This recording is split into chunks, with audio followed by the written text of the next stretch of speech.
बांग्लादेश में कई दिनों से हिंसक होती मुस्लिम कट्टरपंथ की तस्वीर सामने आ रही है। बांग्लादेश में हिंदुओं को मारने और मंदिरों को तोड़ने की घटनाओं ने पूरी दुनिया को फिर से हैरान कर दिया। बांग्लादेश में पनप रही हिंदू विरोधी सोच का काला सच दुनिया देख रही है। हिंसा के बाद अब बांग्लादेश में ताजा हालात कैसे हैं? क्या सरकार ने हिंसा को रोकने के लिए कोई कदम उठाए हैं या फिर मूक दर्शक बनी बैठी है? इस रिपोर्ट में देखें।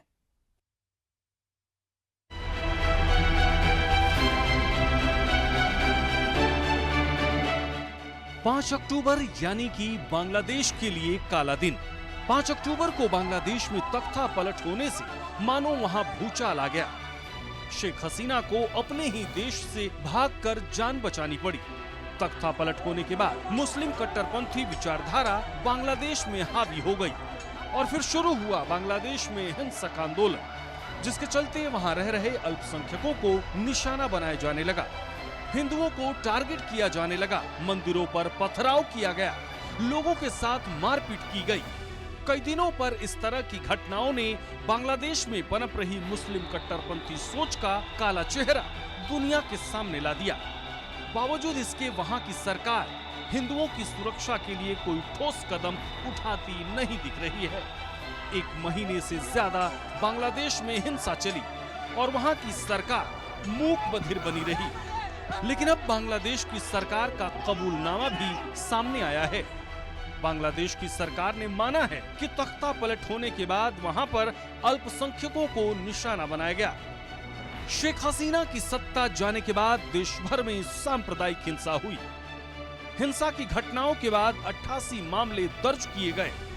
सांप्रदायिक हिंसा की 88 घटनाओं में 70 लोगों को गिरफ्तार किया गया। 5 अगस्त से 22 अक्टूबर के बीच देश भर में अल्पसंख्यकों के खिलाफ हिंसा हुई। कुछ इलाकों में इसके बाद भी हिंसा हुई। सरकार ने कबूल किया कि घटना और गिरफ्तारी के आंकड़े बढ़ सकते हैं। पीड़ित शेख हसीना की पार्टी अवामी लीग से जुड़े लोग हैं। बांग्लादेश में 5 अगस्त को शेख हसीना की सरकार का तख्ता पलट हो गया था, जिसके बाद से वहां अल्पसंख्यक खासकर हिंदुओं के खिलाफ अत्याचार बढ़ गए थे। हिंदुओं पर हो रही हिंसा पर भारत ने कई बार चिंता जाहिर की थी। हालांकि बांग्लादेश सरकार ये कहकर अपना पल्ला झाड़ लेती थी कि हिंदुओं को उनकी आस्था के कारण निशाना नहीं बनाया जा रहा है। आपको बता दें कि बांग्लादेश सरकार का ये खुलासा भारतीय विदेश सचिव के दौरा खत्म होने के 1 दिन बाद सामने आया। अगस्त में शेख हसीना की सरकार गिरने के बाद भारत से पहले उच्च स्तरीय दौरे में मिस्त्री बांग्लादेश गए थे। मिस्त्री का ये दौरा ऐसे वक्त पर हुआ है जब शेख हसीना के सत्ता से हटने के बाद बांग्लादेश में हिंदुओं समेत अल्पसंख्यकों पर हमले बढ़ गए हैं, जिसे लेकर भारत बांग्लादेश के बीच तनाव देखने को मिल रहा है।